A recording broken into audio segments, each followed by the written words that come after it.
Wellness Wednesday. If you're eating less, you're skipping those meals, you're waking up early to exercise, but the scale isn't budging, it can be so frustrating. And we're talking about those healthy habits. We're trying to break down fact from fiction here. What works and what doesn't. And we've got help. We've got Dr. Allison Steele here, bariatric physician with Honor Health. Thank you so much. You come from the Bariatric Center, which I'm sure you are faced with people who are kind of like their last resort is when they come to you, when they're thinking, I've done this, I've tried this, I've paid for this, nothing is working. How do you deal with people who are on their last leg with weight loss? So we tell everybody that, number one, this is a chronic condition.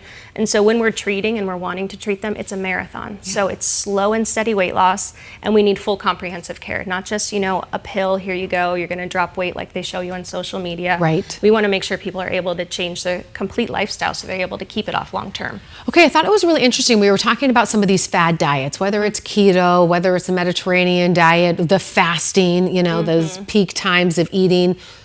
What works, what doesn't? Good question. So the old adage of eat less, exercise more does not work. We know that your body needs so many nutrients just to actually sustain its normal function. So if you're restricting, you are actually going to do a detriment to yourself, and we can actually see weight gain and weight plateaus. So what we really want to focus on is consistency with foods, because if you are restricting food, you can overeat towards the evening, so then all of a sudden you feel like you're out of control. Yes. You're not getting enough nutrients in. Your body still needs them, so what is it going to do? It's going to start to break down that muscle mass for you, so our metabolism starts to slow down and body fat starts to go up, and then we're on an uphill battle again. I want to talk about the fat of protein, because I feel like everyone is telling you, eat more protein, eat more protein. Yes. I know we should be adding protein, right? What do you think? What makes sense for the average woman? Good question. So the average person in general, we're looking for 80 to 120 grams of protein per day, but obviously that's going to vary depending on your chronic medical conditions and what your exercise needs are for the day too.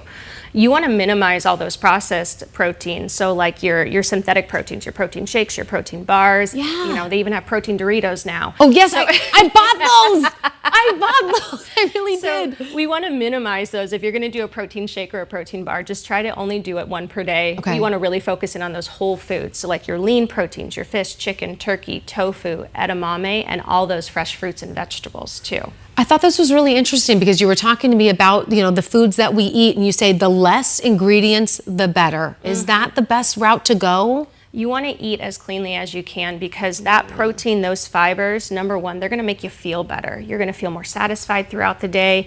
Those foods take longer to break down, so you won't feel like you need to snack consistently. Although we do want you to eat consistently throughout the day, so that way you feel like you're not starving by the end of the day, where you want more foods too. A lot of people have been talking about those GLP-1s, and you actually say that they are a great tool for a lot of people who want to lose weight, especially women my age who are coming in on their 40s. You're looking at perimenopause right in the face. Yep. Why do you think those work? They work so well to really help regulate that gut-brain balance. So they're going to help make it so those hunger hormones are under better control, and that feeling of fullness, you're able to actually meet that. And they really work in the reward center of the brain. So they're going to help to reduce the cravings, the thoughts about food, and for some people that emotional stress eating, that dopamine fix we get after eating. So they help to regulate and get your metabolic hormones back to where they need to be. Dr. Steele, thank you so much for your time. Welcome. All right, everyone, thank you for watching 12 News.